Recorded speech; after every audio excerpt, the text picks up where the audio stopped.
Hey everybody, welcome. If you would, please let me know if you can hear me. If you're here live, I would love it if you just say hello in the chat there. Just say, "What's up? This is my name. I can hear you," or where you at. I love that we can reach almost the entire world. Let's pull up the live stream here.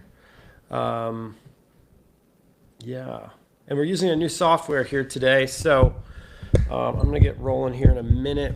So I just double check one thing here. Awesome. Thank you, Kim. Thank you, Shay.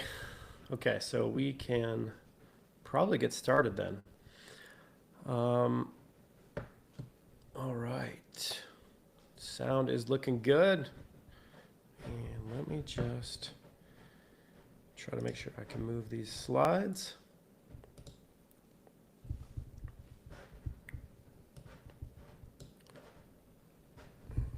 And we can. Okay. Awesome.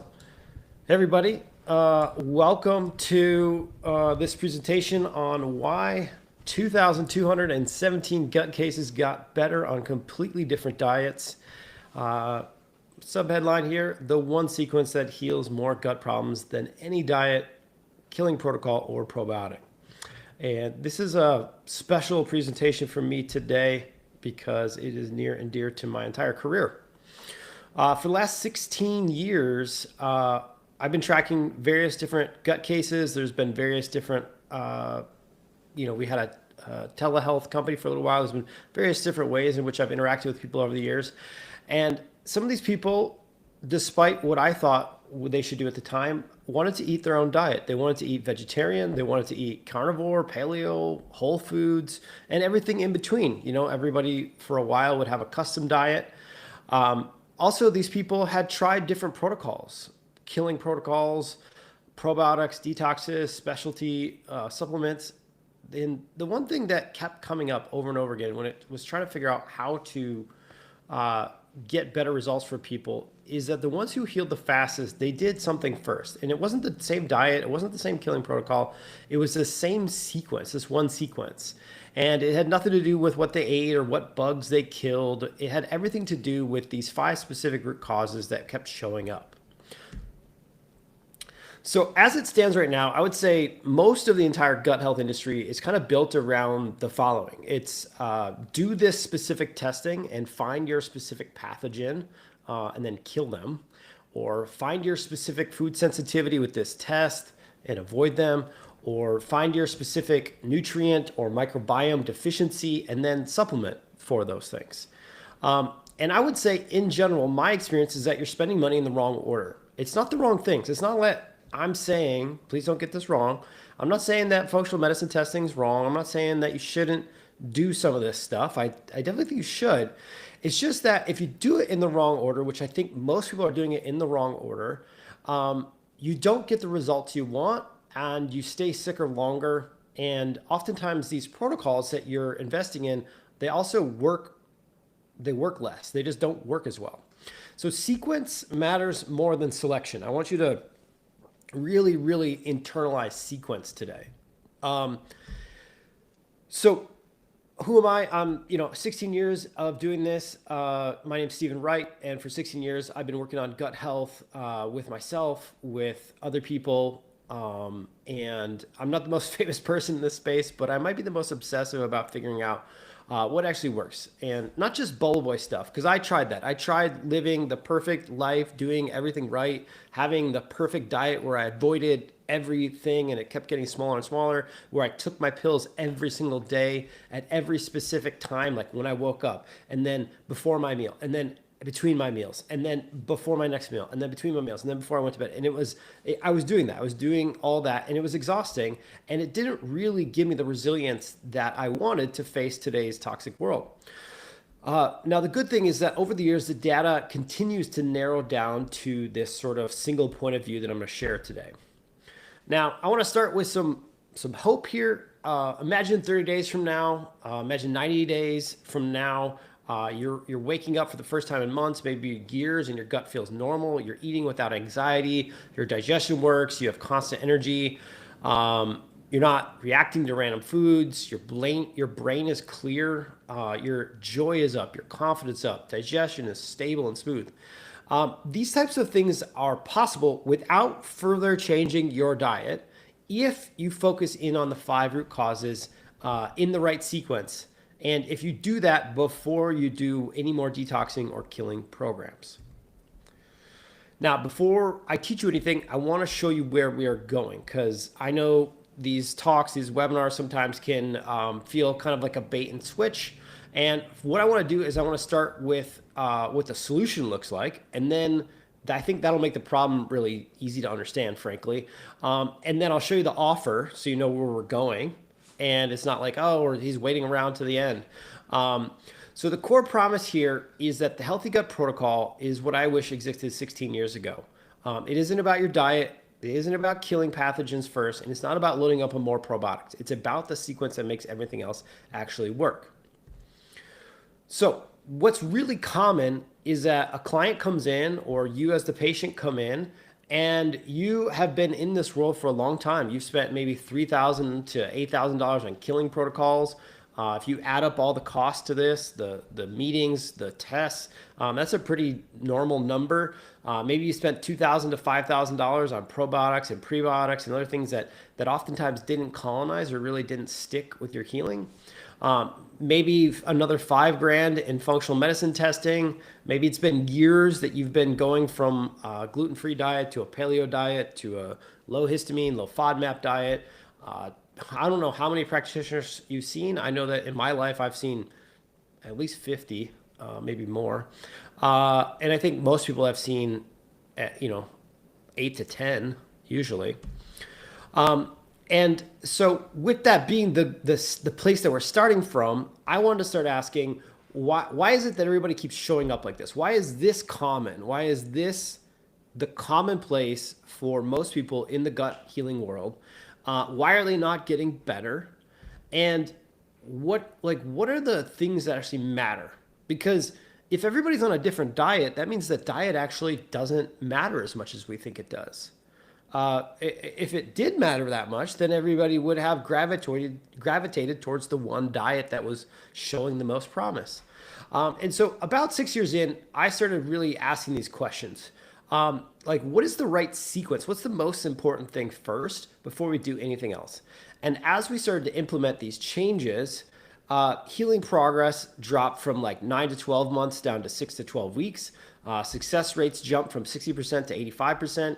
And so I've been formalizing it, testing it, refining over the years because honestly, I'm sick and tired of people wasting time and money. And also there are friends and family that are watching this talk. I don't know you specifically, but there are people who I do know who are watching this talk, and they have the same questions that you do for me. How do I fix my gut? And this is exactly what I want for them. It's exactly what I want for you. I want you to get better as fast as possible and stay better as long as possible. So this sequence, the one sequence is this Healthy Gut Protocol here. It's 27% off right now. I'm going to tell you why it works. I'm going to go through everything. Normally, if you buy all these products on our website, it's $317 a month. You can get it for $233 a month right now. That's less than a killing protocol. It's less than specialty probiotics, functional medicine appointments. And the reason why I'm doing this is because despite all of the progress that we have, and we do actually have a lot of testimonials on this bundle, I don't have before and after pics. And I really want to demonstrate to the world that this is possible, that you can eat almost any diet you want and get better. And I want people to know how fast you can get better. So I'm looking for 100 people who are willing to document their progress over 90 days. And I want a lot of diverse before and afters, because I imagine that you might be different from me. And you might be wondering, I'm a different age. Hey, I got different root causes. Will this work for me? So I want a diverse set of people that we can have before and afters. And so just so you know, this will be the offer at the end. This is the Healthy Gut Reset Protocol. It's 27% off. It's an amazing deal. You can go to the website today. You can buy all 5 products, but you won't get all the bonuses, and you won't know why you're taking it, and you'll have to pay full price. So let's go through, and now that you know the solution, we're going to back up, and now we're going to do the teaching. Now we're going to cover how this all makes sense and why this all matters.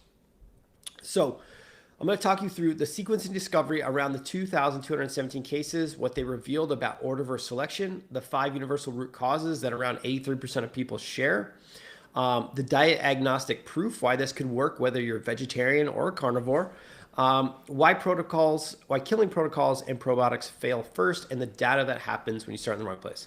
And we'll also do, it's not on this slide, but we'll also do some Q&A at the end. So if you're sitting on here and you're like, hey, I'm different. Like, I hear what you're saying, man. I want to get better. I've heard you talk before. I haven't heard you talk before. I got some questions. We'll do that at the end. Okay, so here's something to write down right now. Healing has an order and you cannot skip steps.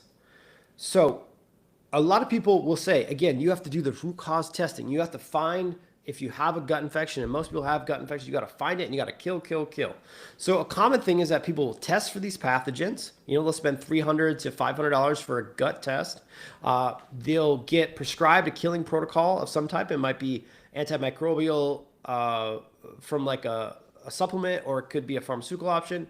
They will have die-off because any killing program has commensal damage, means it hurts the good part of the gut as well.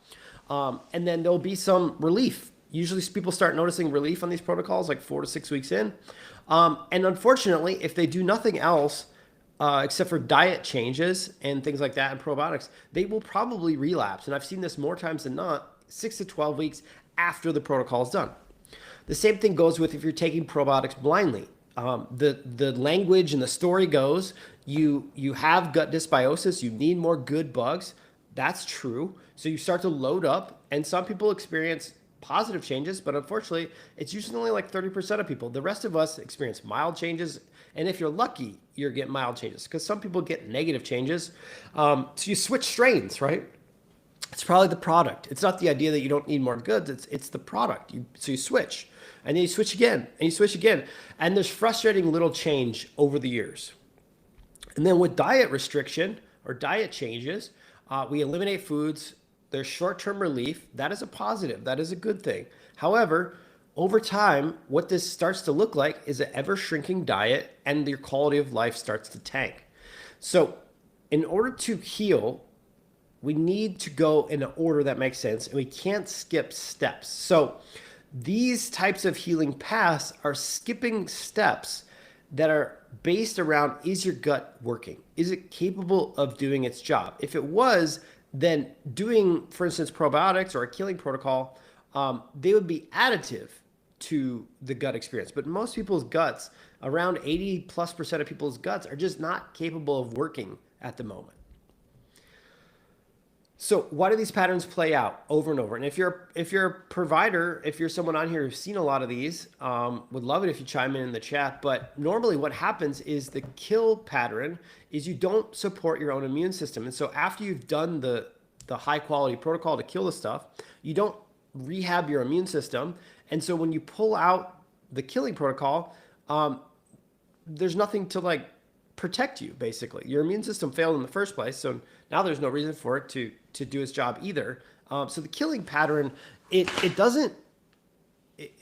lacks the accountability to the immune system, and then the immune system typically fails again.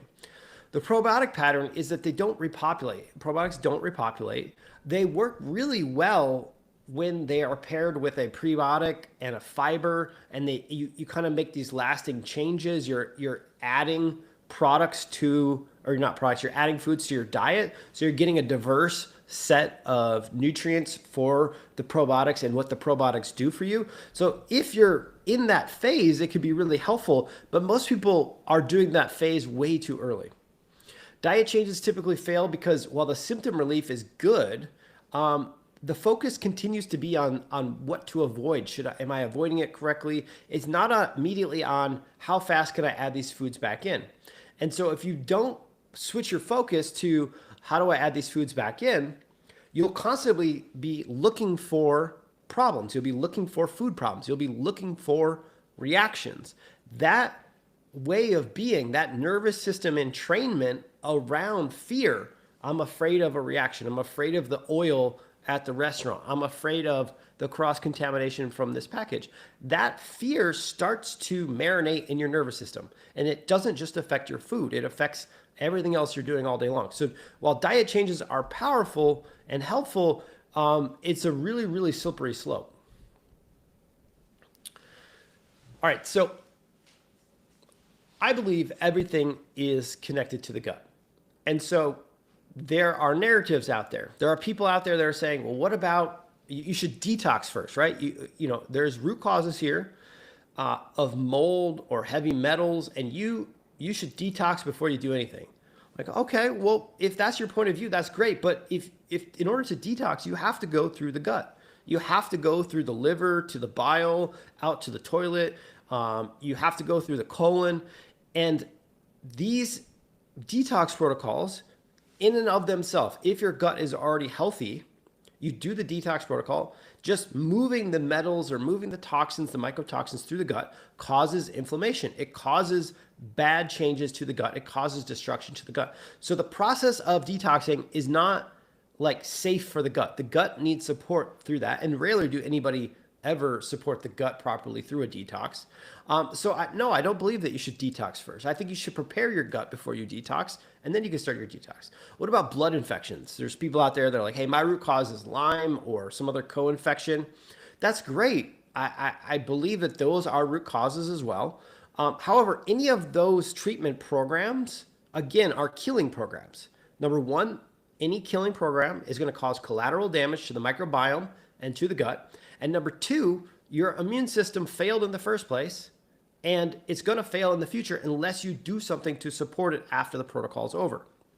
Okay, what about hormones? Maybe it's my hormones. Like I have Hashimoto's or I'm going through perimenopause. Aren't these root causes? Sure, those are root causes as well. However, all hormones, part of their conversion happens in the gut. For some hormones, it's like 15%. Some hormones, it's slightly higher, like 30%.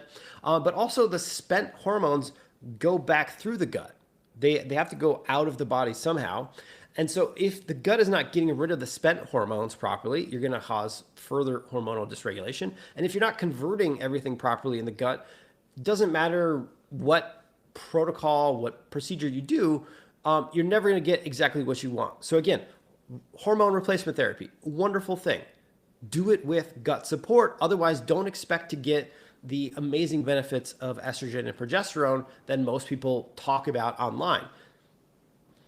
My point is, the take-home point here is that every single protocol for every root cause either leverages the gut in an inbound way or an outbound way. So the gut is connected to every one of the root causes that you might want to track down in your health. And also, every single day that you feel worse than you need to, your nervous system and mental capacity is reduced. And by this, I just mean like it's hard being sick. I don't know if you're like me and you've just had gut problems for weeks and months and whatnot, but like it wears on you. You know, I become irritable. I don't know what you become, but I become angrier, more irritable.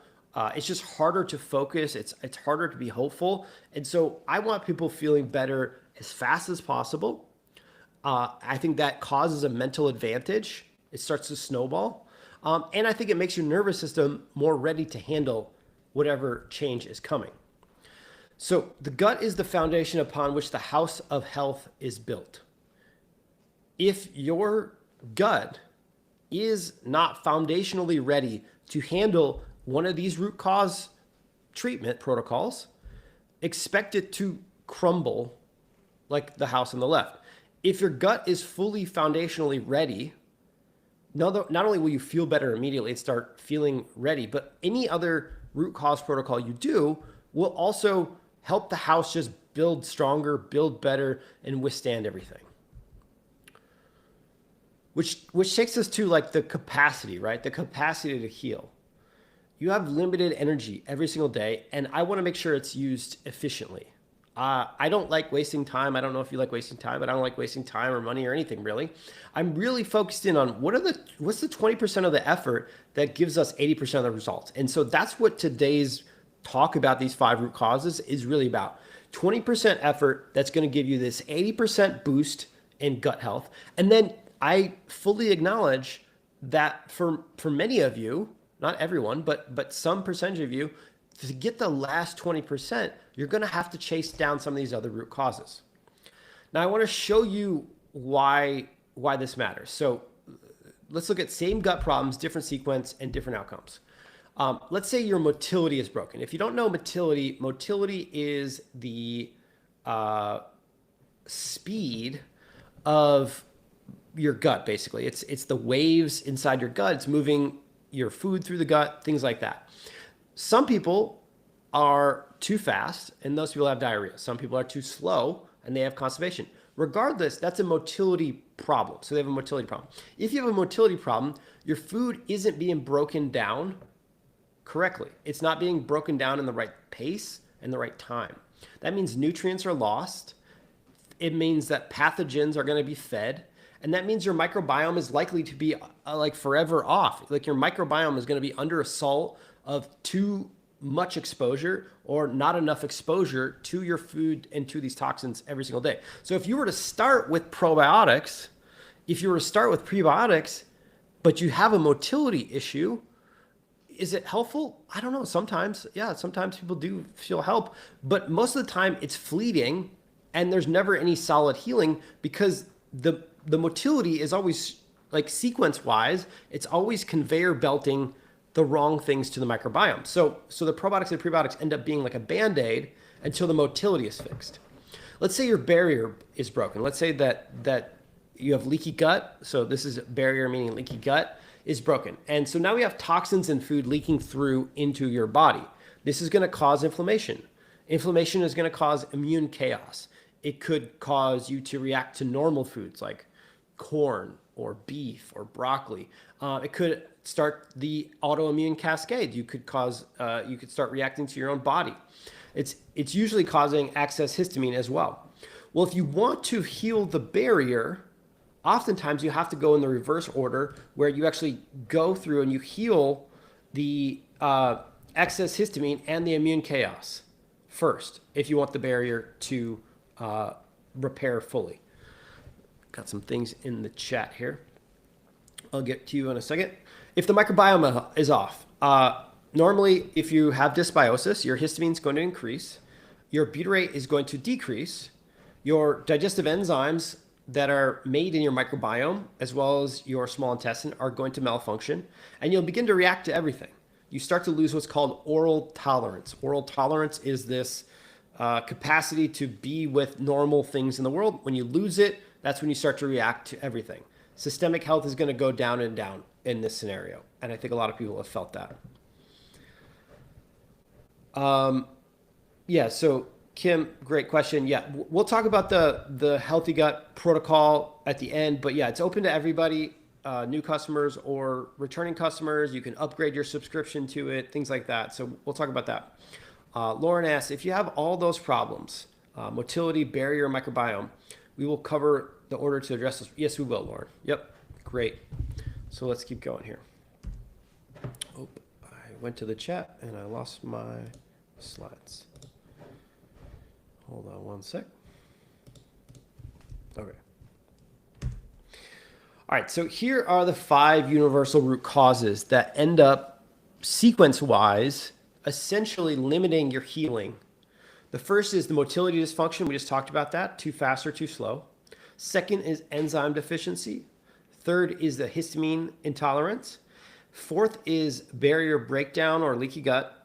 And then fifth is microbiome imbalance. Now, I want to say this one more time. Not everybody has all 5, but the sequence is that when you have the first one, it makes the chances of the second one higher. Like they impact each other. So the first one makes the chances of the second one higher, and the third and the fourth and the fifth. If you have the second one, it makes the downstream effects from that one, because the gut is like a conveyor belt. It's going in sequence from your mouth to your stomach, to your small intestine, through the small intestine, to the large intestine, and into the toilet. There's a sequence, and this sequence, if you have upstream problems, they impact the ones downstream and make them more likely to happen.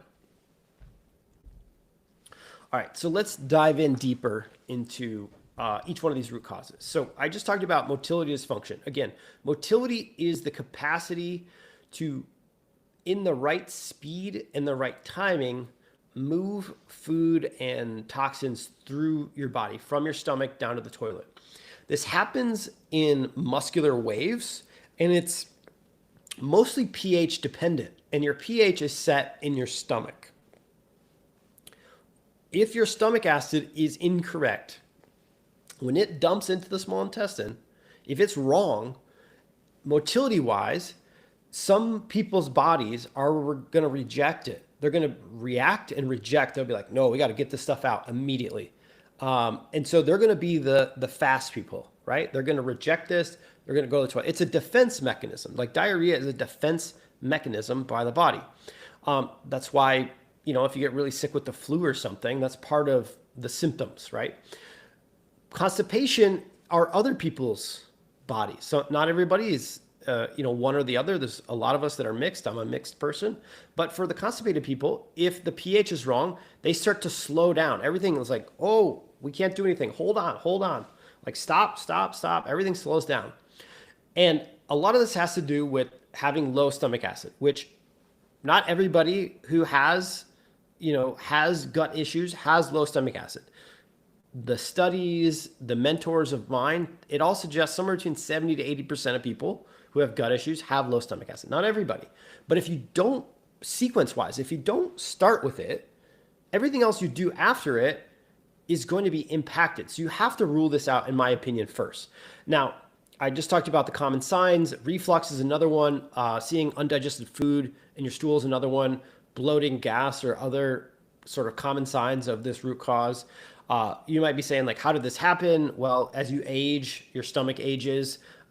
Let's say you're under a lot of stress. You have a family. You have a stressful job. Proton pump inhibitors, H. pylori is an infection that shuts down acid. And you can also have zinc, B1 deficiencies. Also, magnesium can be a deficiency related to stomach acid. So there's a lot of reasons why you could have this root cause. And the most important thing I want you to know is that this is sequence one. Like if this one's wrong, if the food moves too quickly, you will not get the nutrients from your food. It doesn't matter how hard you try. Like if you eat fully carnivore, fully vegan, full FODMAPs, no FODMAPs, low histamine, if you're having loose stools, you're not extracting the nutrients properly from your food. So you might be wasting, 30 to 40% of your magnesium and your calcium and your protein and whatever else you're eating. If you're the other type of body and you go constipation, you're going to start over harvesting. So you're going to over harvest everything. You're going to harvest all the calcium and more. You're going to over harvest calories. It might make it hard for you to lose weight. You're also going to over harvest any toxins that are in the food. So in either scenario, we need to get through and make sure that the motility is not the thing that's messing up the rest of the gut.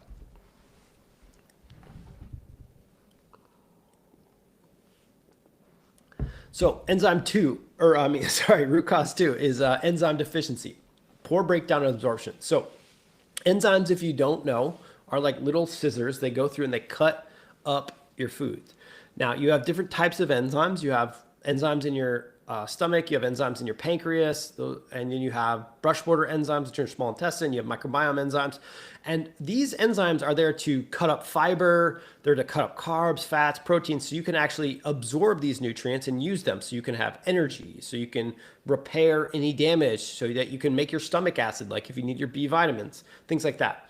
If you have low enzymes, common symptoms are bloating, fatigue, gas, nutrient loss, food intolerances. Like enzymes are a pretty universal thing. It's very easy to lose enzymes due to age, due to inflammation of your gut, low acid, because enzymes are actually pH dependent. So if your acid is low, the pH will be wrong. So not only is the food moving too fast, but the enzymes don't get activated properly. And then your microbiome, if it's off and dysbiotic, you might not make the fiber breakdown enzymes that you need.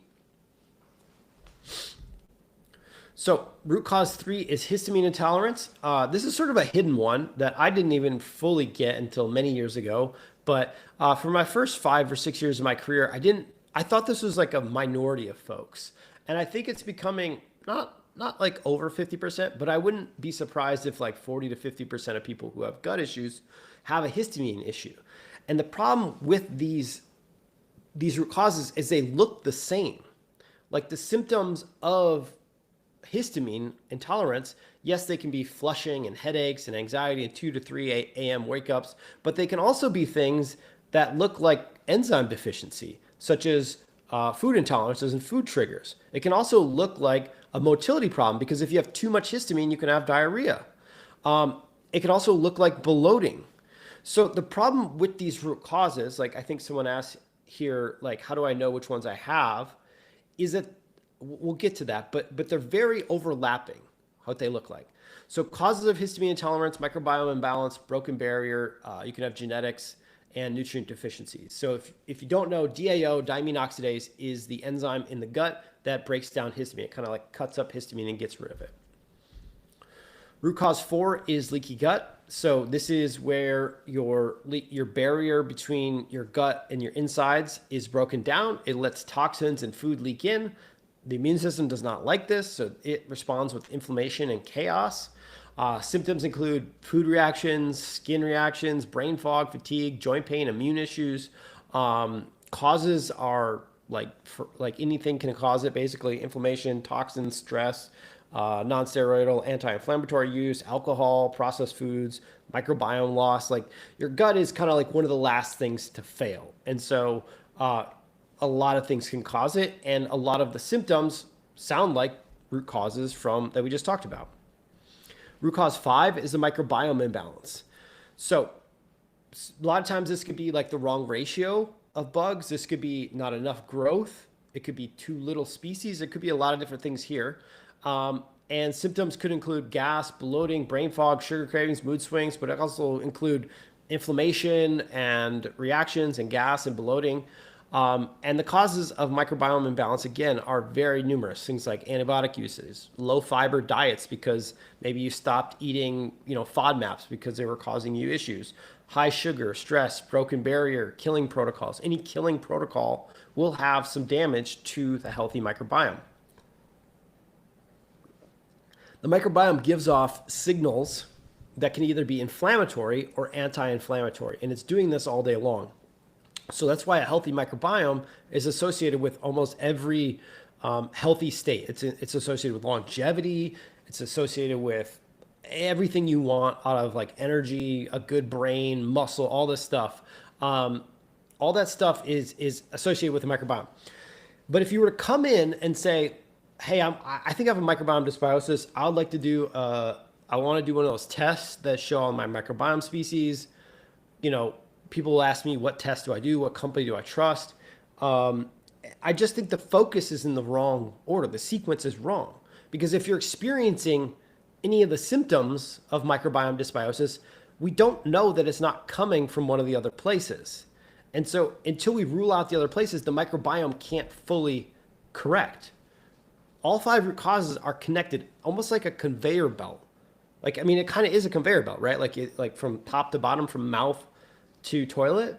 First of all, you got motility. Second, you got enzymes. Third, you got histamine. Fourth, you got the barrier. Fifth, you got the microbiome. So doing protocols that are based on the microbiome first, I just think is completely out of order. And you don't know, you could do everything right for your microbiome, but you could still have a motility or an enzyme issue. And so 6 to 12 weeks after you do the protocol, because you have an upstream issue, you're just shoveling bad stuff at your microbiome and it's going to fall apart again. So the 80-20, like the Pareto principle, the efficient way to do this is fix them in the right order. Kate's asking, what if you have constipation and are underweight and still experiencing malabsorption rather than overharvesting? It's a great question, Kate. So you still want to start with number 1. You still want to start with motility, because if you're underweight, you need every calorie. And if you're malabsorption, you got to have the right pH. Stomach acid, one of the things it does is it actually acidifies your food. At a 3D level, it opens up your food molecules like a flour in a way. When it does that, it allows the enzymes more surface area to come in and cut it up.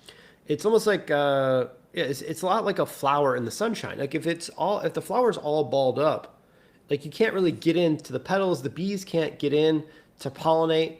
But in the sunshine, in the proper environment, everything opens up and the nutrients are available in the middle for the bees. The same thing is true with your stomach acid and food. You need that stomach acid to acidify the food, open it up so the enzymes can come in and get everything off of it. So even if you're underweight, even if it doesn't matter if you're constipated or diarrhea, and people really have a hard time with this, right? Like they have a hard time knowing that they could take HCl guard. Like one person could have diarrhea, they could take HCl guard and feel better. Another person could have constipation, take HCl guard and feel better.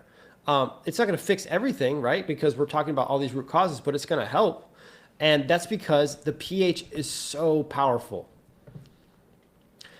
The other thing with being underweight and malabsorbed is that one of the biggest things you need to do is you got to eat more food. Like you literally have to eat when it feels uncomfortable. Like you have to eat, you have to re-stretch out your stomach. Well, if you're going to do that, you're already potentially not making enough acid for the certain volume of food you're eating. Let's say you only eat like a chicken breast, like a small chicken breast right now, because you're on sweet potatoes and chicken breast because your diet's really narrow. Like you're probably going to need to double the size of that meal, and that can be like overwhelming and daunting. And one of the ways to have that work and be more efficient is to support your stomach acid, support your enzymes, and you can get through that. So there's got to be somebody here. Throw it in the chat, throw it in the comments. Somebody's probably asking, like, wait, are you saying that food doesn't matter? Because that's a pretty common, reaction to this. It's like, oh, he's saying that I can do whatever, or I can, like I don't need to, do whatever. And no. So look, getting rid of the worst foods is helpful and needed, like gluten or margarine or Crisco or something like that. And if you have a trigger, like let's say histamine is a trigger for you and you know that, removing fermented foods and cured meats and cheeses and anything like that is super helpful. Like I'm not saying it doesn't help. The problem is that people start to over index on food and they do not understand what's coming, the risk. The risks are further loss of oral tolerance. The more you restrict your diet, the less inputs your body is able to normalize to. Like literally, it's like bubble boy. Like the more you control the air around you, the food, the water, everything, your body is seeing less basically exposure to possible triggers. And so it is getting more and more loss of capacity to be with anomalies, basically, or new things. The other thing that happens is orthorexia. This is where you start to over-index on your food. You start to maybe believe a little heavily, like, oh, all GMOs are going to kill us and make us bad. Like, that's just not the case. Are GMOs like maybe the best thing for us? I don't think they are. I try to avoid them if I can. That's why all of our products are non-GMO. But I'm exposed to GMOs and I'm not going to worry about it because there's nothing I could do about it. And also I want my body capable of handling that when I get exposed. The problem with fixation on food is you start to lose more and more tolerance. You start to fear scan all day long. You're looking for cross-contaminations. You're looking for bad ingredients. And this causes nervous system dysregulation. This literally causes you to be in fight or flight, like because you do believe there's a threat. There's a threat in your food.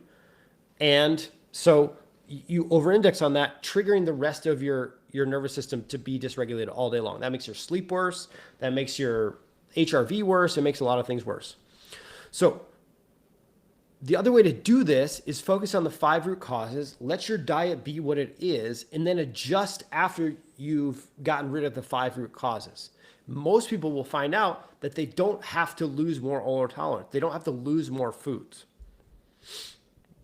They don't need to dig deeper into a hole that they want to climb out of. That's the other thing that's the other problem I have with elimination diets is like every time you give up a food that you want to eat, like starch or high histamine food like tomatoes or eggplant or something, like you really want to eat that in the future. It's not a bad food, but you're giving it up in this weird way where you're going to have to add it back in. You're going to have to deal with it then.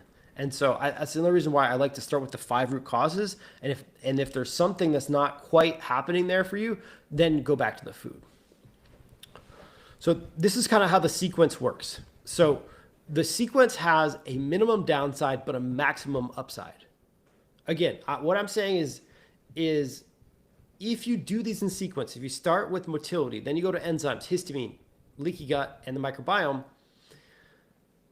the upside maximum is that you feel really, really good in like 60 days, 90 days. You do not have to change your diet. In fact, you're adding like foods back in that you didn't think you could eat.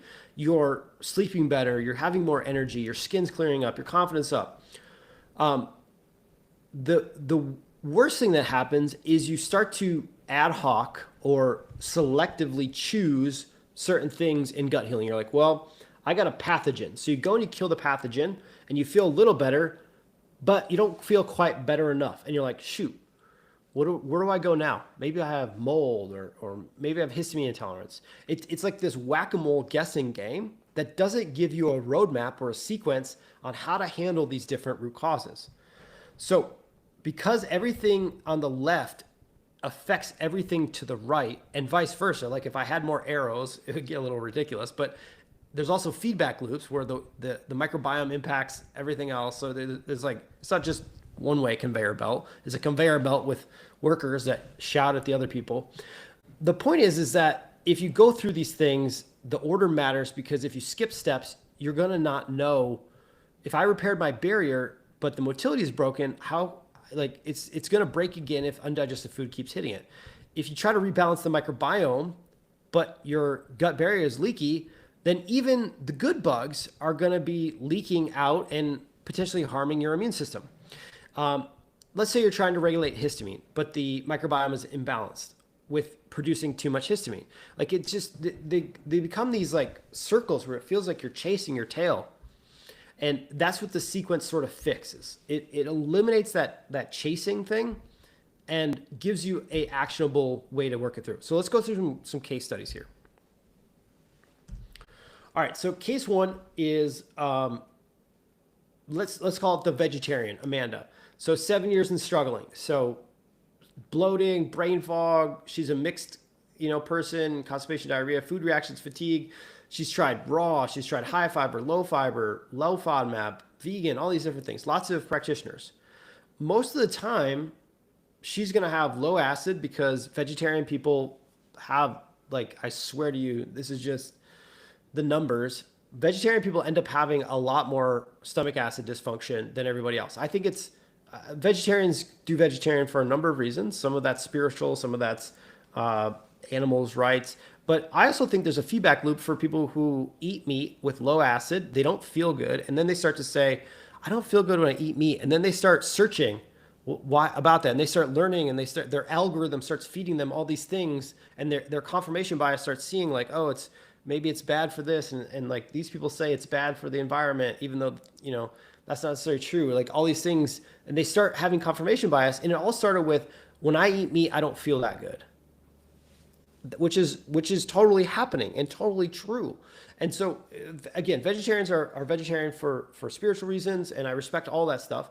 But I just want you to know that most of them also have low stomach acid. They can have barrier damage. They can have all 5 of them.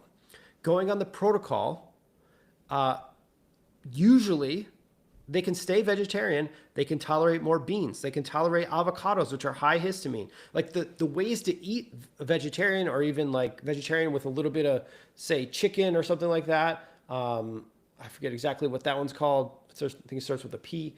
But all these sort of tweaks, it gets much easier if the 5 things are working. So the carnivore, right? Let's go the opposite way. Carnivore can have low acid, but not really register that it's low acid. Like they might eat meat but feel good, which is kind of counterintuitive. But like we have partners like Carnivore Yogi and things like this, who were carnivore, and they got kind of better for a little while, but then they started having constipation, fatigue, skin rashes. Like the stuff that went away kind of came back because, again, they have low acid, low motility. Histamine issues are really common with carnivore because you're eating so many leftovers. Pretty much everybody on carnivore ends up with a microbiome imbalance. the nice thing about the vegetarian diet is you eat a lot of plants and polyphenols, so you have usually a better microbiome. The carnivores have a lot worse microbiome because they're not feeding their gut bugs.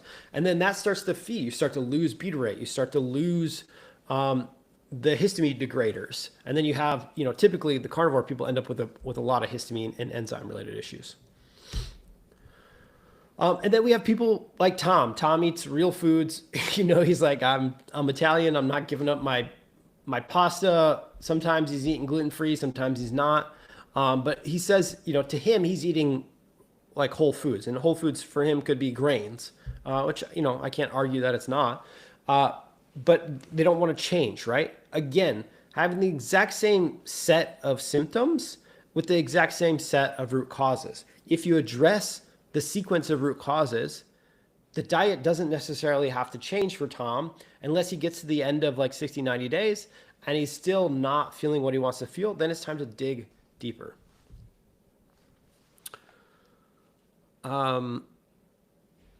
Mary says, I need to eat more. Please tell us how to stretch out our stomach. Mary, you literally just have to force feed yourself. I know it sounds crazy, but like go look at some, like search bodybuilding, how to gain weight or gain mass for bodybuilding. And basically these people are women and men. These people are uncomfortable pretty much all day long, just shoveling food in, tons and tons of calories. So the people in the chronic health world, we don't like to be in pain as much, but a lot of what you need to do is just shovel more food in. But you should also support the breakdown of that food. Lauren, do you do this protocol and then come off of it when you're hypothetically healed, or will you only stay healed while you're on the protocol if you don't know the root cause? For example, H. pylori. It's a great question, Lauren. So normally what happens is that when people do the protocol long enough, you support the gut long enough, let's say 90 days is where we'll say you started to support it long enough. Somewhere between 90 days and say 180 days or 6 months, you'll start to be like, hey, I'm feeling pretty good. I don't know if I need histoharmony. I don't know if I need DIO anymore. So you'll start to drop products slowly, and you'll learn which ones you still need, if that makes sense. Because I don't know. We're about to cover this, and you're a little bit ahead of me here. But you won't have a test for this, and I don't know. So you literally have to get to a place of health, expand your diet, be having good bowel movements, things like this. And if you're still having symptoms you don't like, that's where you start to dig deeper and say, do a H. pylori test or something like that. The thing that people are not realizing, and this is not the case for everybody, but for some percentage of folks, if you got your gut working properly, it might be able to kill off the pathogen. If your immune system is correctly able to, and you have enough nutrients on board, you can mount an immune response to H. pylori or SIBO or something like that. Now, I'm not saying it works every single time, because it definitely does not. But the way that we got amazing results in clinic was we put people on a protocol like this. And at the 60-day mark, that's when we would execute a killing protocol. We do the killing protocol for 6 to 8 weeks. They stay on the healing protocol, the gut sequence protocol. They stay on it for 8 weeks after the killing phase is over, which ends up being like 6 months, right? And then now the body is seeing food, the environment, you're going through life, and you've killed the pathogen, and you've been on the products long enough to have gone through all these different phases. So your oral tolerance is going up because you've been exposed to all these different things. So again, the sequence of how your gut works is the same for everybody. The sequence of healing, if you want it to stay healed, is similar for everybody. The diet can differ. That's fine. And the diet does matter, but in general, it's going to matter. And the elephant in the room, Lauren, and everybody else out there watching, is that there's no set of tests that you or I or any practitioner can run to rule out these root causes. Like, we can't check for all the different enzymes. We don't understand the microbiome, and there's a lot of disputes among microbiome testing. It's not that it's not helpful, it's just that there's no gold standard yet. There is no one test for histamine intolerance. So there's no way to easily or even every single variable, check for every single variable. Let's say we could, it would probably cost like $2,000 to $5,000. And you'd have to be doing that on a regular basis as you go through your healing. So there's also no diet that controls for all these variables. There's no diet that controls for all the reactions that are happening as your life changes, as you go through a cycle. You might be cycling regularly, you might be in perimenopause. There's no diet that accounts for all these variables. There's no detox that doesn't need the gut to be healthy and doesn't harm it during the detox. There's no killing program that doesn't have collateral damage. And there's no guarantee, if you do not rehab your immune system in your gut after the killing program, that you will be able to stay unaffected. In other words, not everybody, but many people will get reinfected with the pathogen that they were infected with. Maybe it's C. diff or SIBO or Candida. And that is partially because there was a power vacuum and the body could not handle itself. And so you have to support that. The other thing is that we're all an emotional humans. Like, we all want to feel and see changes for the investment and the time and the learnings, right? And if you stall, it hurts not just your gut. It hurts your capacity, it hurts your dopamine, it hurts your willingness to keep trying and pushing your boundaries and learning things. Like, stalling on programs and having to redo steps, like go backwards, is like, it sucks. I've done it a lot. It's not something I wish on anybody, because that's when you start chasing your tail again. You're like, well, maybe it is histamine, or maybe it is mold. There was that one time I stayed at that house that had mold. You start to just go further and further out from basics, because it doesn't make sense, right? So that's where the sequence, if we do the sequence, we eliminate some of these questions and these loops. That's why I think the practical thing to do here is acknowledge the way the gut works in the sequence it works in. Start with the foundational supports and help with any further protocols. Account for unknowns that could cause stalls or setbacks, such as histamine intolerance. Wait to do further testing for 90 days just to see what is possible. See what's possible if you get your gut working properly. And then at that point, start chasing further root causes. If your gut or your skin or your hair, like whatever the issue is at 90 days, that's when you start to go further out and start to check further. So this is the sequence that changed everything. In 2014, we started doing it backwards. Even back then, this was kind of not the way you should do it. It's not what's taught. What's taught is you go and you find the pathogen, you kill the pathogen. You find the microbiome imbalance and you give something for the microbiome imbalance. This sequence, when we started going through the 5 stages, it started changing everything. That's when people started to feel better in weeks. By day 60, people are expanding diets, changing their lives. They've set the stage for successful killing programs. Again, many of you watching this could have a solid infection. You could have a worm, a pinworm. You could have a pathogen of some type, a parasite. You could have SIBO. All of those conditions will be helped by this protocol. They will give those bugs less food to eat. They'll make the environment harsher for them to be alive in, so their population will get smaller, and it will arm your immune system with the capacity to start attacking on a regular basis, and such when the killing phase is over, be ready to take on the job itself. So the sequence to follow, days 1 through 4, start with HCl guard. Do an HCl guard challenge. This is the stomach acid thing. It sets the tone for the motility, sets the tone for everything. Days 5 through 8, holozyme. So this is enzymes. Start to cut up your foods better and better. You're gonna feel, you'll hopefully feel that like really quickly. Days 9 through 11, add in histoharmony, which is gonna start to eat up the excess histamine. Days 12 through 15, Tributyrin X will stabilize the leaky gut barrier. Microbiome starts healing. Days 16 to 19, we're gonna bring in holoimmune, which starts to rehab your immune systems. So by day 20, now some of you are like very sensitive, and you might not be able to go this fast, but I hope that you'll go as fast as you can, because by the time you get all 5 on board, that's when things can really start to take off. That's the other thing is you guys, you guys have heard me talk before. Like, you probably heard about these products, and you've probably heard about other companies that sell products like this. But unless you do them all at the same time in the sequence, you don't know if you were like you tried digestive enzymes and you're like, I think they might have helped, but I don't really know if they helped. Or you might have tried tributylin or some sort of butyrate, and you're like, I don't know if it helped. Well, it might not have worked because you didn't do all the proper steps before. I don't know if that makes sense, but they build upon each other. So by day 20, day 21, I'm hoping that you are fully onboarded with the entire sequence. And that's when the magic really starts to take off. Jane says, my 19-year-old has been on this protocol for 3 months. It's been amazing for him, which is awesome. Recently added Megaspore Biotics, and he continues with acne breakouts. So was he having acne before the Megaspore?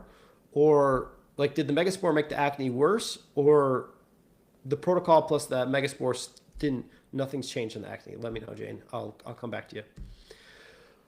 Okay, so this is why you've been stuck and what to do about it. So again, most people have been stuck because they haven't done all 5 products at once, and they haven't done them in the sequence I just laid out. There's thousands of cases of this. We have testimonials. I'm going to show you those in a minute.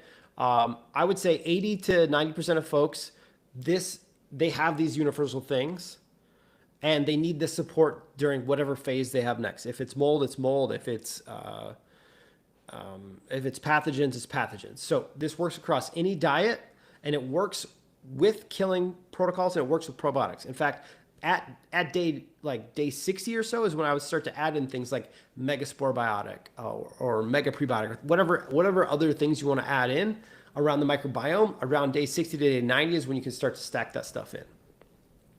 So just imagine 30 days from now, your gut is quiet. You can eat without anxiety. Your digestion just works. 90 days, energy, clarity, food freedom.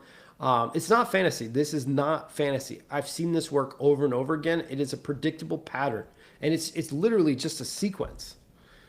So let's move from understanding to action. Information is not action. Information does not give you any change. So you could keep doing what you've been doing, which is try maybe some of Healthy Guts products, but you don't try them all together at the same time. Maybe you ad hoc. You're like, well, I don't know if I have that issue, so I'm not going to try that product. Or I tried that product earlier from your company. It didn't work for me. Again, understanding the action here. If we take action, I want you to do them all together. Do the sequence. You can keep spending money and ad hocing it. I think you're going to keep chasing your tail. You can doing killing diets, restrictive diets, cost you quality of life. The cost goes on. And I do think most of you will figure it out. I just think it's going to cost you years. Option 2 is you can start with the foundation. Do the order, do the sequence, do the 5 root cause sequence. That's $233 a month right now. You can keep doing the current diet you're on. And my hope actually is that by day 30 in the day 60 is you're actually adding foods back in. Maybe you're eating chocolate for the first time in a long time, or, somebody I think said, Glenn said, I have severe neck pain after eating small amounts of sugar. Thoughts, could this protocol help? Glenn, I definitely think it could help. My guess, Glenn, is low stomach acid and digestive enzyme issues. So at a minimum, but again, those two typically, if you have those root causes, it impacts the things after it. It causes the likelihood of histamine intolerance to go up, causes the likelihood of leaky gut to go up, causes the likelihood of microbiome dysbiosis to go up. So I think most people will have noticeable improvement in 30 to 60 days. They'll be adding food back in, and we're here to help. Like, we are here as a company to help you through this process, which is why part of this protocol, if you go to healthygut.com/protocol and you sign up, you're going to get the Healthy Gut Reset System, which is the 5 root cause repair system. This is practitioner level training. It's over 6 hours of training. Not only that, you're going to have our team, which is a bunch of highly trained advanced customer care people based in the US who have their own chronic health journeys themselves, but they also have many certifications, and they're here to help because some of you are going to need a little extra dosing support, right? You're going to have some more questions. This is not, I'm not saying that this is just a slap it on protocol that everybody immediately goes straight up and to the right. Some of you have sensitivities that will make it such that these products have to go slower. You'll want support on that. So we're here for you. Inside the Healthy Gut Reset, there's things like checklists and different things like that that are going to help you track your progress. That's another thing is oftentimes people don't have enough journal. They're not journaling enough to know what's actually happening. You know, like frankly, I could barely tell you what we ate yesterday. 2 days ago, I don't necessarily remember what I ate. I don't even really remember what I ate 2 days ago for dinner. I know yesterday we tried some veal liver and onions. That was kind of fun. I haven't done veal liver ever. But most of us don't have very good memory. So we need things like checklists. We need quizzes, things like this to help us remember what's going on. This works across any diet. If you're vegetarian, great. I'm not trying to change that. If you're carnivore, I hope you change it, but I'm not going to try to change it right now. Paleo, keto, standard diets, whatever it is, it's going to work across that. And if that's the principles you want to live your diet by, it's going to make your diet work better. That's the whole point of this sequence and this protocol is that it makes anything you want to do better. If you want to gain muscle, great. If you want to lose fat, great. If you want to go detox from mold, great. It's going to make sure to protect your gut during all of these different phases. These are all practitioner grade quality, third-party tested products, no fillers or garbage, and then we have the dosing support. So again, it's 27% off right now. That comes out to be $233 a month. Let's say you do it for 90 days. That'll be a whole month of savings, $254. So testimonials, these are different testimonials here. Jennifer said it was a great help. Gemma, phenomenally designed protocol, the best supplements for your gut out there. And people that really care about healing. Donna, progressing well. My husband has joined me in the gut reset, and so far we're progressing well. Shelly has positive results. So this is real. This is 2025. You know, these are real people doing the Healthy Gut Reset protocol, learning about this stuff, and having success when they really didn't think they would have success before. So I'm gonna go back here and check the. Let me go check the chat here.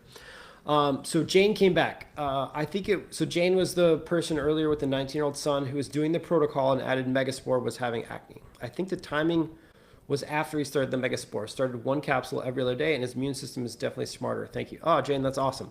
So this is wonderful. Jane, this is great news. I would pull him off the Megaspore for. This would be true if a Healthy Gut product or anybody's product.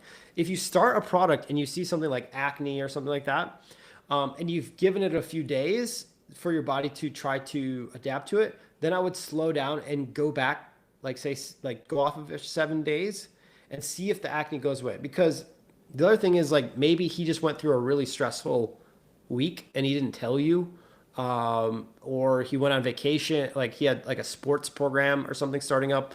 I don't know. But one thing you can always do is stop a product, whether it's our product or Megaspore, stop it for 7 days, see if the symptoms decrease, and then add it back in. Now, I know this is kind of tedious, but it is the way to actually understand if it was stress or nervous system, or maybe a party, there was some alcohol that was ingested. I don't know.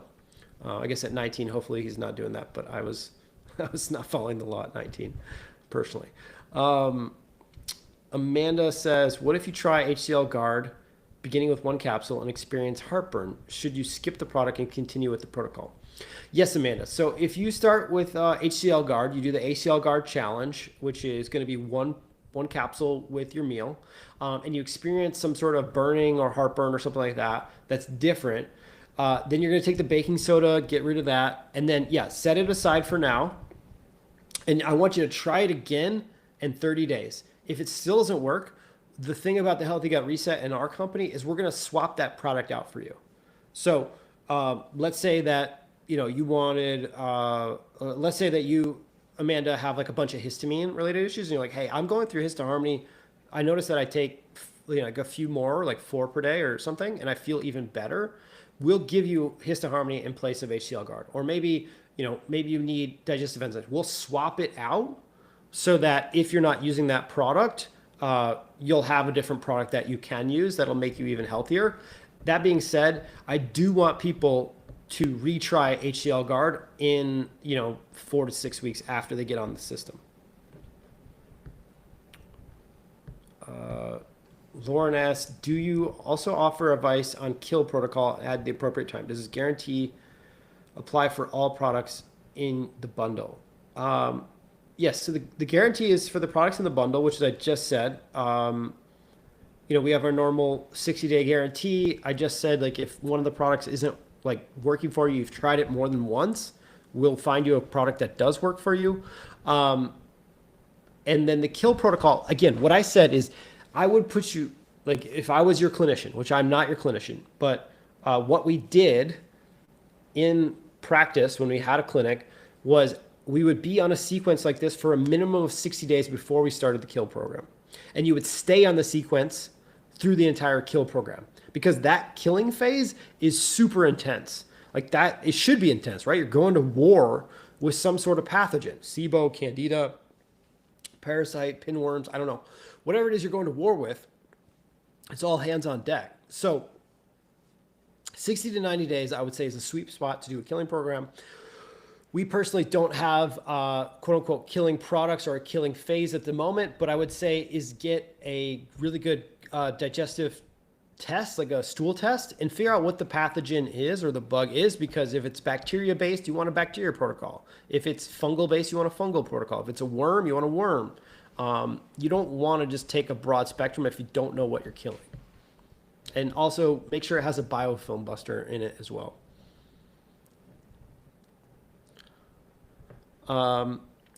Tech Blue Cat, I had a similar experience with HCL guard with heartburn. My challenge is reflux, and most people who have reflux when they add HCL, they have a mucosal barrier issue. So you'll want to take something like a DGL, or I usually like slippery elm's another one, but DGL typically works the best. There's a bunch of companies out there that make DGL capsules or gummies. So try one of those for like 30 to 60 days and then retry the HCL.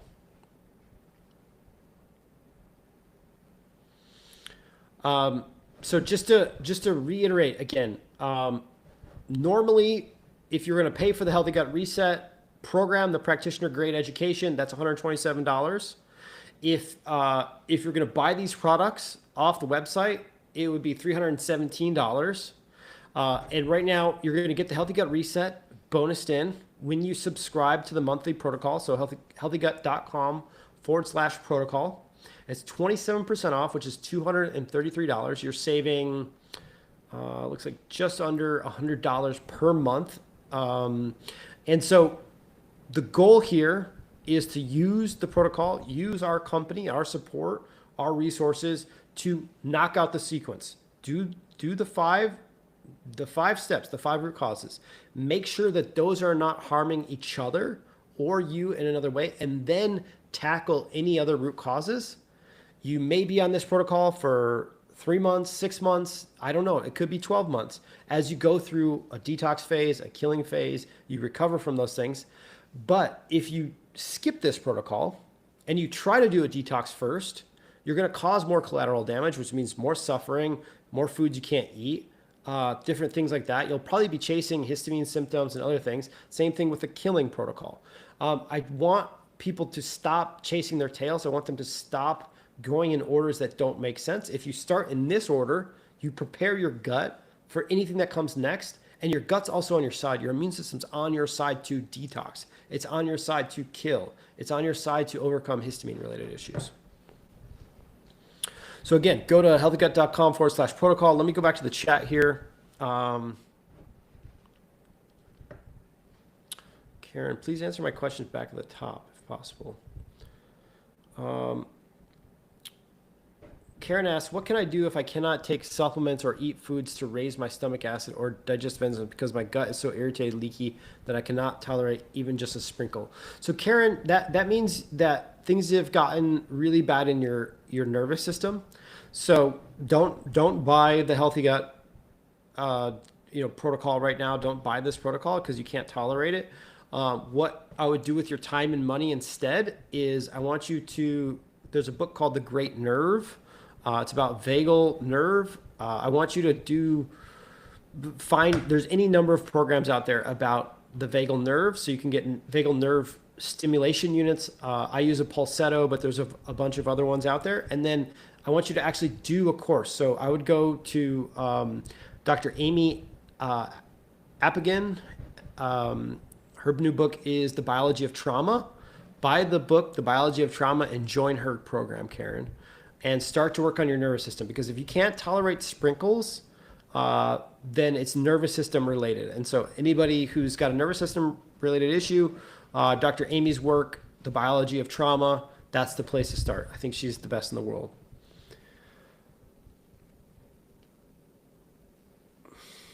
Mary asks, with the HCL challenge, do you only have to do it for one meal if you get burning and then wait again 4 weeks to try? Yeah, Mary, if it didn't work and you got burning at one meal, then get on the other products. I want you to unwrap all the other products and try again in 4 to 6 weeks.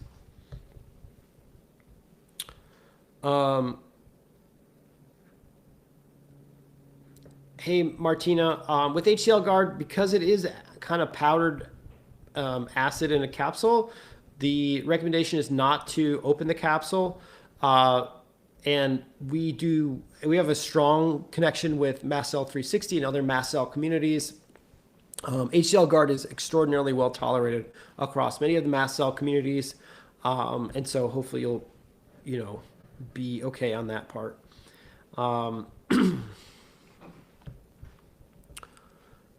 Will this fix diagnosed microscopic colitis? Already do these. Am increasing dosages, 3 holozyme per meal and 3 tributyrin per meal, 1 whole immune, but diarrhea day. No I think that's H. pylori detected in biopsy.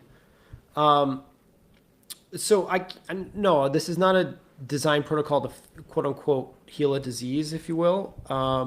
But the underlying root causes of that microscopic colitis are related to these exact same 5 root causes. So if you're already on holozyme and tributyrin X, I would do an HCL Guard challenge immediately, and I would keep increasing your dosages, especially the tributyrin X. Normally, if you add an HCL Guard, you might not have to go up as high on holozyme or tributyrin X, but for some people, they might have to go even later or even higher on those. That's chat is getting crazy here. Laura, I have stage 0 breast cancer. We'll be starting the 10 terrain metabolic approach. I am taking everything started December last year, gradually adding, but still having too fast motility. So I would say that it's a dosing related issue then, Laura. So please reach out to support at Healthy Gut. Have a meeting with somebody on my team, and they can go through the dosages you're on. If you're still having motility issues, increase HCL Guard, step 1.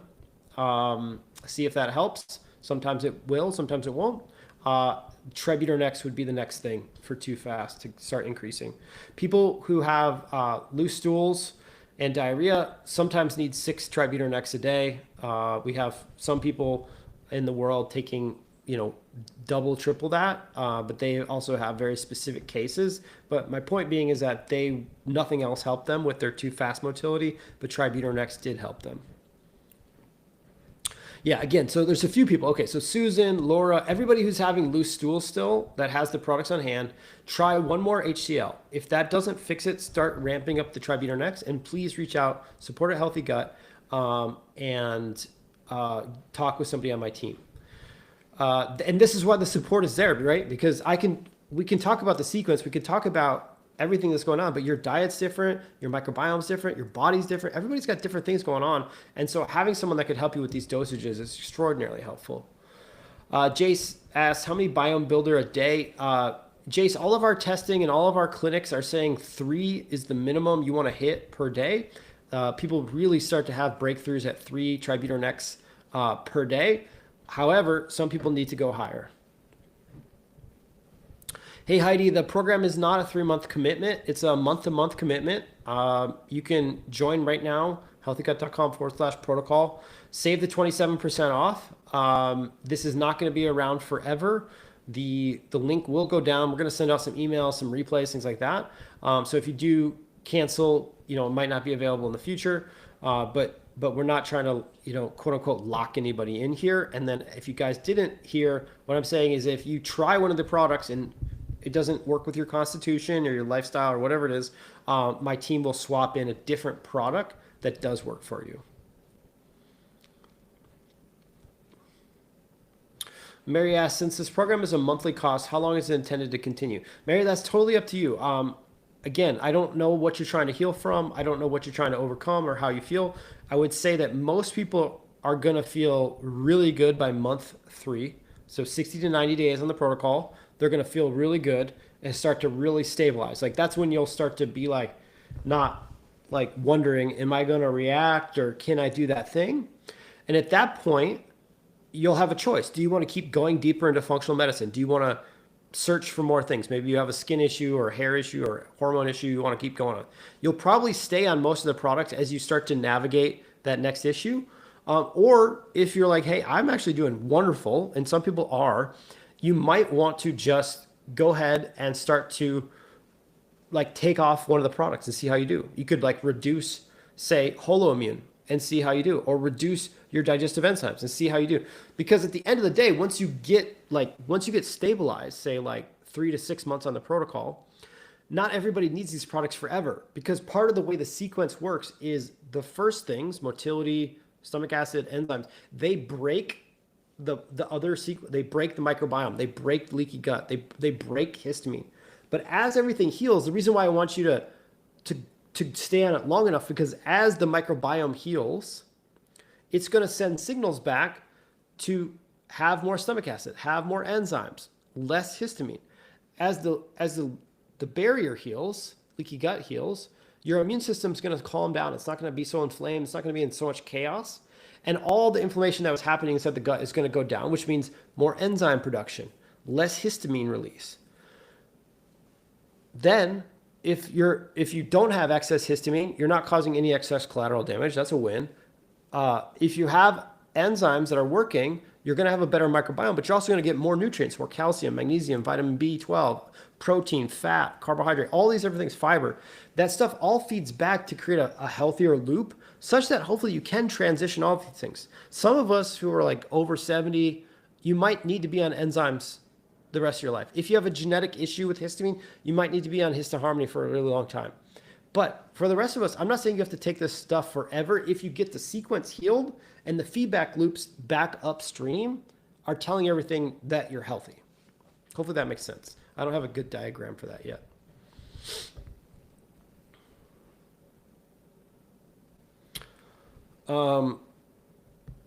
Okay, a few more questions here, and then I think I'm going to wrap this. Mary says, does Tributyrex need to be taken with or without food? Is it okay to take it at night? Yes, Mary, you can take it at night. In fact, there's 3 studies in rats and mice that show tributyrin increases non-REM deep sleep. And so we have folks inside the Facebook group that take it at night. They don't have a gut issue per se, but they have like trackers, like a ring, like this is an ultra human ring. Some people have Aura or Whoop or whatever, and they're trying to get their deep sleep numbers up. And so we've seen people who have historically really low deep sleep have higher deep sleep. So the other thing is Tributyrex is an enterically coated capsule. Enteric just means protected from the stomach. So that means you could take it with or without food. Normally we say spread them out throughout the day. But you can load them right before bed as well. Yeah, Carol, yes, we're offering this people in Europe too. Corolla, sorry, I don't know how to say your name. But yes, the only issue with Europe is there is shipping added to it because of everything that's going on. The link is saying 502 bad gateway. Make sure... healthygut.com/protocol, not 2 protocols or not 2 slashes. And it could be www. I'm not sure. Might just need to be https healthygut.com/protocol. If that doesn't work, my team is standing by. They're in the chat here. Just send us a support at Healthy Gut. We'll get you taken care of. Sorry about that. Mary says, I know I have SIBO, which affects my motility. It does. Yeah. How or when can I get out of stage 1 and move on to the next stage treatment? So Mary, the sequence here, if you can do all 5 products on SIBO, and it's going to make the SIBO go down or you'll feel better for sure. And then that's when I would do the killing protocol for SIBO, is at 60 days. Jace, so take 3 at night before bed is okay. You could do that, Jace, but I would start with 1 at night before bed. Then I would add 1 at dinner and 1 at bed, and then I'd add 1 at lunch. Heidi's saying it's giving me the same code. Okay, well, Kim and Shay, can you guys check the healthygut.com/protocol, figure out why people can't get the product? Maybe it's because there's just so many people trying to buy right now. That would be really fun, but we will get that figured out. Sorry about that, Heidi and T.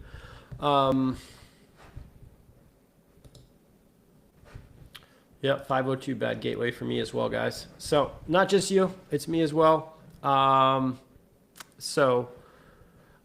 don't know what happened on our end, but we will get that fixed up, guys. Support a healthy gut. Looks like we did so much traffic that the whole website's down. Looks like the whole website's down. So that's awesome, guys. Thanks for supporting us, checking it out. I hope it's useful. I think we're going to wrap up here. Again, the sequence works because the gut is like a sequence. It's like a conveyor belt. Everything starts at the mouth and it goes to the toilet.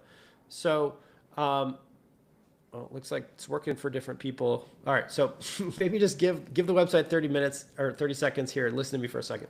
So just wrapping this up, why this matters. Why can people heal on a bunch of different diets? There's all these different people out there saying this is the way on diet. This is the way on diet. If you don't do this, you're, whatever, you're not doing it right. And my answer to that is, if that was the case, then everybody who tried those diets would feel amazing and have miracles, and they don't. And that's because the gut is not working. The gut is not capable of doing that diet. And so you can keep changing your diet forever, but you're going to keep chasing your tail. You can keep trying to do root causes, but you're going to keep chasing your tail. The gut works like a conveyor belt in a sequence from the mouth down to the toilet, okay? Every step, if it's wrong above the prior step, is going to affect it negatively, such that it becomes really hard to try to kill something in your colon that's like a parasite if your motility is wrong, if your enzymes are wrong, if your histamine is wrong. And so the reason why the sequence works is it eliminates all these variables that, number one, we cannot test for. I can't answer you if you're like, I don't know if I want to take all these products because I don't know if I have these issues. I'm like, I don't know if you have those issues either. But if you don't do this, and in 3 to 6 months, you've tried some of them, but not all of them, and you're still having issues, then you probably did have these. And so the sequence works to eliminate possibilities in a minimum viable way that you're only going to get better. So if you do have to do a killing protocol, it'll help you with that. If you do have to do a detox, it'll help you with that. If you do need to do some sort of hormone support product, it's going to help you with that. All these things end up working together with the Healthy Gut bundle, the Healthy Gut Reset bundle. So 27% off. You do get access to the $127 practitioner grade training. There's different sort of trackers and tests in there. There's geeky stuff. There's a lot more science in there. There's also just practical tips. You have our team to support you. You can reach out at any time, support a Healthy Gut. And the website I know is being funky right now. I'm sorry about that. Everybody's working really hard on my end, on my team. We were very excited for this, so I'm sure they'll get it up and running here soon. You can also just support a Healthy Gut. And the 27% off is not going to be around forever. We will send out an email when it's going to go down, but it's going to go down here quickly. $233 a month. You're saving almost $100. And yeah, we're here for you. And this is the way that I think eliminates the most variables and works for the most amount of people and gives you the most possibilities. So I hope it works for you.